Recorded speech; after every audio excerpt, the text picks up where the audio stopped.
Alors, Oui, monsieur. d'accord. Donc, je vais revenir donc sur l'écriture d'augmentation de capital.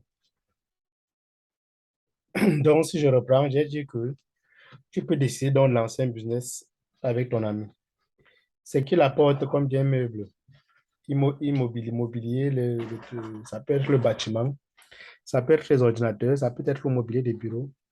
Il décide d'apporter plutôt ça. Il n'a pas l'argent, mais il a plutôt le mobilier des bureaux, il a plutôt le matériel informatique, il a plutôt une maison peut-être ou un terrain.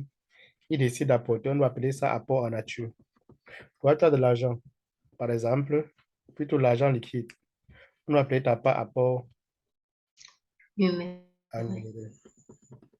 Voici un cas simple. On dit, le 3 janvier, deux étudiants, Alexandre et Félix, décident de s'associer pour lancer un nouveau business. Alexandre promet un terrain bâti d'une valeur de 10 millions et Félix promet 8 millions de francs en espèces en date de libération. La date de libération est prévue le 4 février. Donc, le 3 janvier, ils se sont réunis. Ils ont pris cette décision. Alexandre a décidé d'apporter un terrain sur lequel on a bâti une maison d'une valeur de 10 millions. Et Félix a promis 8 millions, qu'il doit apporter 8 millions en espèces. Et ils se sont entendus que chacun doit apporter ce qu'il a promis le 4 février D'accord. 2022.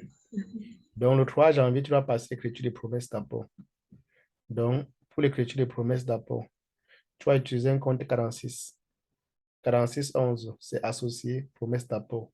Si tu regardes dans le plan comptable, c'est associé apport en nature. Mais le 46 1, c'est associé. Mais comme il y a un devant, 46 11, c'est associé apport en nature. Et le 46 12, c'est associé apport en numéraire. Tu vois, non? Mhm. J'utilise Oui. le 46 11 pour Alexandre parce qu'il doit apporter, il a promis plutôt l'apport en nature. Mhm. La valeur de cet apport en nature, c'est 10 millions. J'utilise le 46 12. Dans le plan comptable, 46 12, c'est associé apport en numéraire. 46 11, c'est associé apport en nature. Donc, ça fait 8 millions pour Félix. Et la somme des deux, ça dit 10 millions plus 8 millions. Ça donne Mhm. le capital social. Ok. Le capital, non. Donc, Oui. 10 12, c'est là, c'est capital. Souscrit, appelé. Donc, 10 12, Mhm. c'est là, c'est capital souscrit, appelé. Oui. Appelé non versé. Non versé, ça veut dire qu'on n'a pas encore libéré, quoi. Mhm. Appelé non versé. Ça, c'est l'écriture des promesses d'apport. Tu as compris, non? Oui. Voilà. Le petit peu. Voilà. Maintenant, le jour qu'ils vont libérer les 46 12 ici, là, tu vois que la promesse, tu as mis ça plutôt au débit. Hein? Mhm. Le jour qu'ils vont libérer les 46 11 c'est 46 12, tu vas mettre ça plutôt au crédit. Au crédit. Voilà. Le jour qu'ils libéreront. C'est pour ça que je vais descendre ici.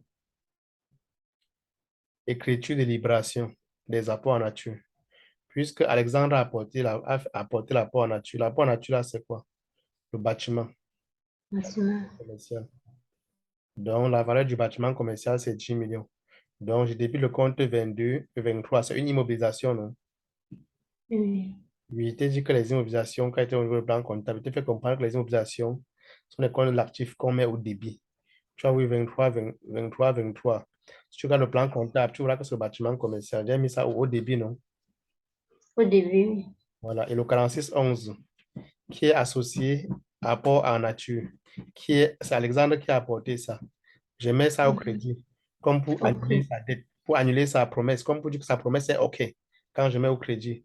Pour dire que comme il avait promis, j'ai mis au débit. Maintenant, il l'a libéré, je mets au crédit. Ça veut donc dire qu'il n'a plus rien à donner. Il a tout donné ce qu'il avait promis. C'est bon? Oui. Non, j'ai une question. C'est maintenant que je viens de voir. Oui. Pourquoi un bâtiment au début? Le bâtiment, d'abord, c'est un compte, c'est une immobilisation. Je t'ai dit que les immobilisations sont à l'actif du bilan, non? Oui. L'actif, c'est le, Mhm. l'actif, c'est le débit, non? Je t'avais dit que actif égale débit. Au Et passif début. égale crédit, non? Et j'ai eu à travailler avec toi sur les comptes de l'actif et sur les comptes de passif. Je t'ai dit que les comptes de la classe 2, ce sont les comptes de l'actif. Les comptes de la classe 3, ce sont les comptes de l'actif. Les comptes de la classe 5 sont les comptes de l'actif. Les comptes de la classe 2, ce sont les immobilisations. Les comptes de la classe 3 sont les stocks, sont les comptes de l'actif.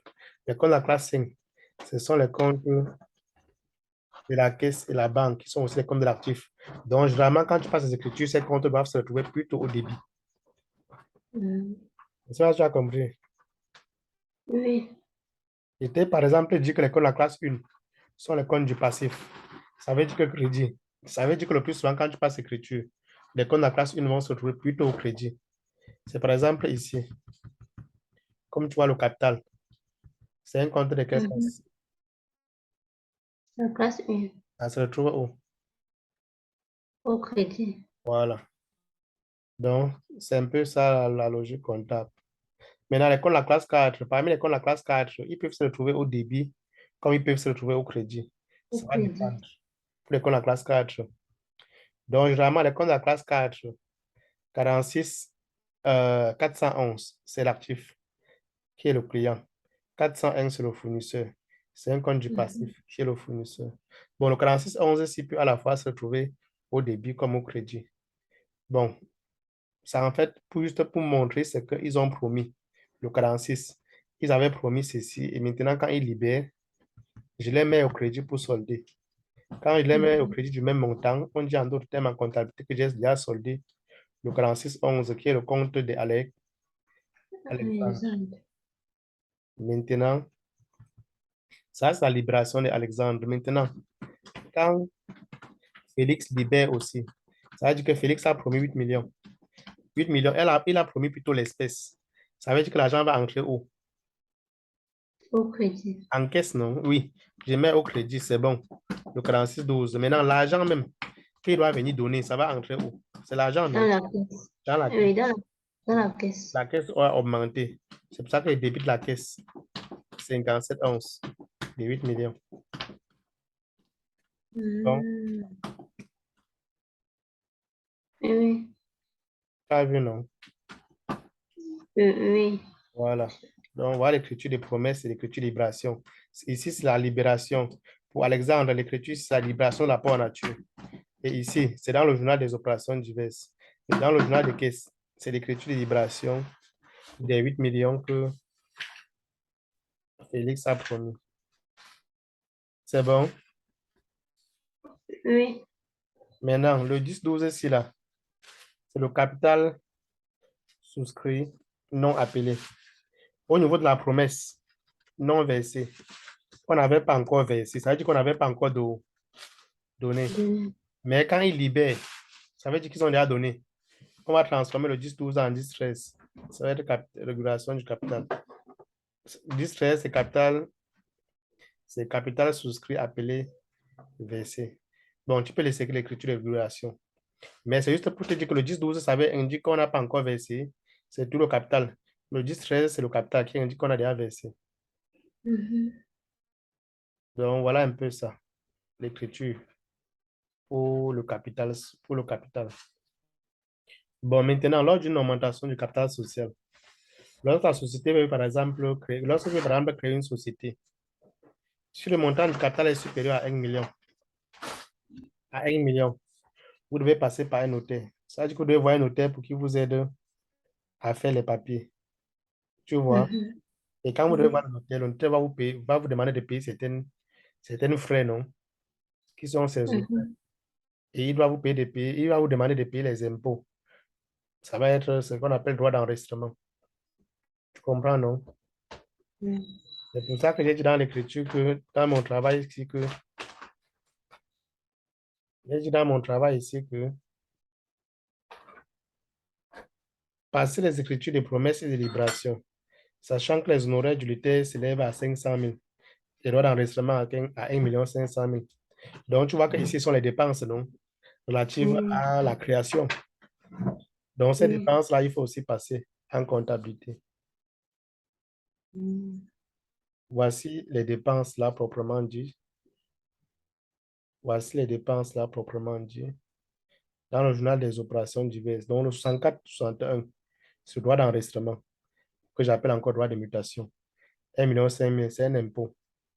Les impôts se comptabilisent dans le compte 64. Maintenant, les honoraires, ce qu'on doit payer au notaire lui-même, comme il nous a rendu service, c'est 500 000. La somme des deux qu'on doit verser au notaire, je mets ça dans le 47-12, 2 millions. C'est ce qu'on va donner au notaire. Et le jour qu'on va effectivement lui donner, on doit donc venir dans le journal de caisse, débiter le compte 47-12, qui est le notaire de 2 millions, et créditer la caisse. Donc, c'est l'argent sort de la caisse, non? Quand on prend l'argent de la caisse pour donner au notaire, 2 millions, l'argent sort de la caisse, et crédite de la caisse. Tu vois, non? Ce n'est pas aussi trop évident, hein, maman, mais c'est simple, c'est tout. Hein? Je comprends. Voilà, tu sais que en entreprise, tout ce qu'on fait, le comptable doit passer les écritures. Tu vois, non? Ce sont les écritures, ce qu'on doit faire. Donc, je vais un peu te montrer les différentes écritures qu'un comptable peut passer. Et puis, on va mettre ça dans le logiciel. Mais il faut d'abord comprendre l'ensemble des écritures. Ça veut dire que lorsqu'il y a une opération comptable, toi, le comptable, tu dois savoir analyser et savoir quelle est l'écriture que tu dois passer à l'issue de cette opération. Et cette opération. Donc, ici, là, sont les écritures relatives à quoi? À l'augmentation du capital, Le à la capital. création d'une société ou bien à l'augmentation du capital. La même chose. Bon, tu sais pas, peut-être te donner les petits exercices après, je vais te donner le fichier ici, qui est devant moi. Tu vois, ce fichier, c'est l'exercice, tu vas regarder. C'est l'exercice 11, hein, je crois. Il y a plusieurs exercices. Les exercices vont de 1 à... Dans ce fichier, les exercices vont de 1 à peut-être 15. Donc, tu vas regarder l'exercice. Je vais t'envoyer ce fichier pour ce qu'on a fait. C'est l'exercice 12. Écriture relative à l'augmentation du capital de la société. Ou bien la création de la société. Écriture relative, disons, à l'augmentation ou bien la création de la société. Bon, l'exercice 12, tu vas voir ça. Tu as vu, non? Oui. J'ai fini avec l'augmentation du capital, hein, bien la création de la société. Je vais passer à autre chose. Hmm? Ok. J'aurai le temps pour... Hein? J'aurai le temps pour les Voilà. appliquer. Voilà, je vais peut-être donner un petit exercice. Tu vas passer. Donc, pour l'augmentation du capital, ou bien la création d'une société, ce que tu dois passer d'abord de 1, c'est l'écriture des promesses d'apport. Hmm? Oui. Quand tu passes l'écriture des promesses d'apport, maintenant, après, tu passes l'écriture de Libération. libération. Maintenant, c'est les droits d'enregistrement et les honoraires du notaire. Forcément, il y en aura. Tu passes les dépenses, tu passes l'écriture tu constates les charges relatives à l'augmentation du capital et tu passes le paiement. Donc, c'est un peu ça. Bien, je vais passer à autre chose, hein. Hmm? Oui. Je vais passer à autre chose. Je vais passer maintenant à l'acquisition des immobilisations. Acquisition d'immobilisation. Écriture relative à l'acquisition d'immobilisation corporelle ou financière. L'immobilisation, était dit que c'est quoi? Ça peut être le mobilier des bureaux, non? Ça peut être Oui. le matériel Informatique. informatique. Ça peut être le bâtiment. Ça peut être le bâtiment qu'une société acquiert. Donc, lorsqu'il y a donc acquisition d'immobilisation corporelle, par exemple le matériel informatique, on a acheté par exemple le matériel informatique. Tu sais que le matériel informatique qu'on achète, est-ce que c'est une marchandise? Non. Pourquoi? Parce qu'on veut utiliser dans l'entreprise. Voilà, on veut immobiliser dans l'entreprise. On n'achète pas pour revendre. La marchandise, c'est ce qu'on achète pour...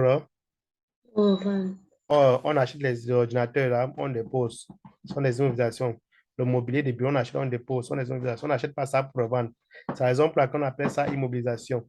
Et les immobilisations étaient qu'on comptable dans les comptes de quelle classe?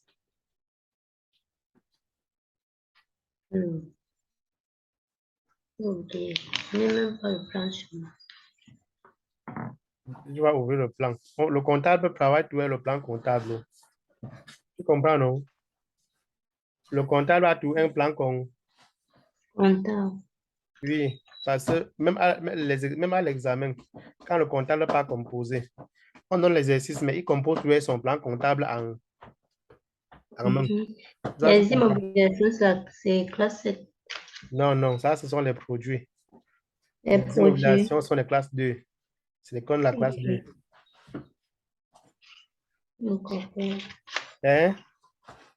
Hmm. Ça va? Ça va aller. Ah, ça va aller. Ah, maman. Tous c'est Ça l'effort. va aller. Tu as compris, non? Les immobilisations, c'est l'école de la classe 2, Deux. non? Voilà. Ça veut dire, par exemple, lorsque ça, c'est la logique comptable. Tu dois savoir déjà d'avance, toi, le comptable, que les capitaux propres, le capital, c'est comme la classe 1. Les immobilisations, c'est de la classe.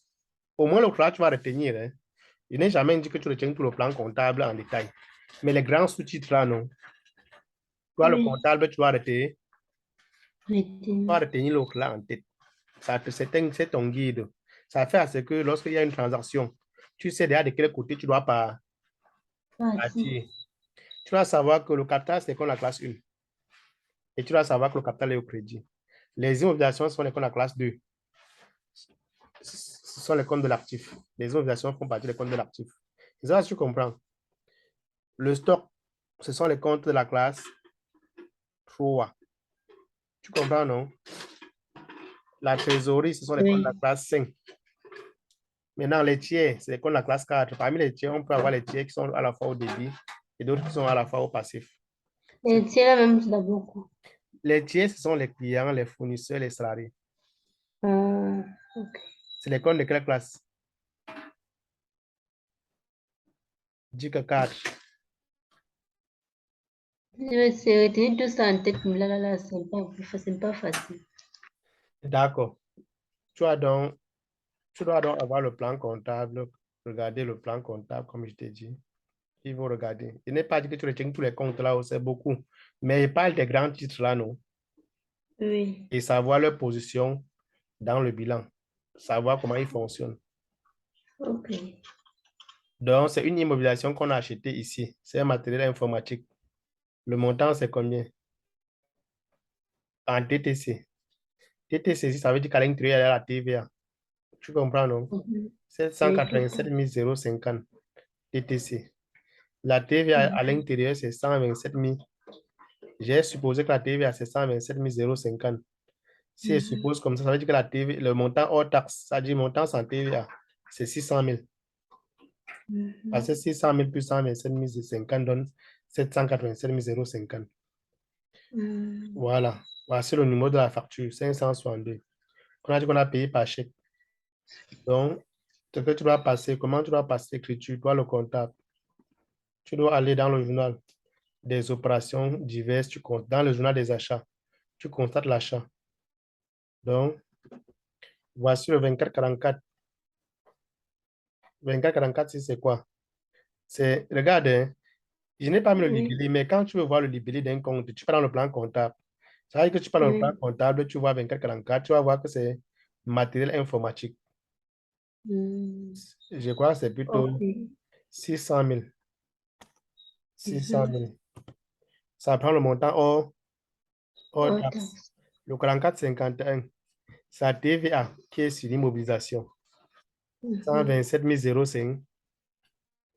50. 50. Et maintenant, la somme des deux, c'est qu'on doit payer au fournisseur. C'est 787 050. Donc, les 401 là, je mets au crédit. Combien? 787 005. 05. 50. Voilà. Ça, c'est la constatation de l'achat. Maintenant, comment on doit payer le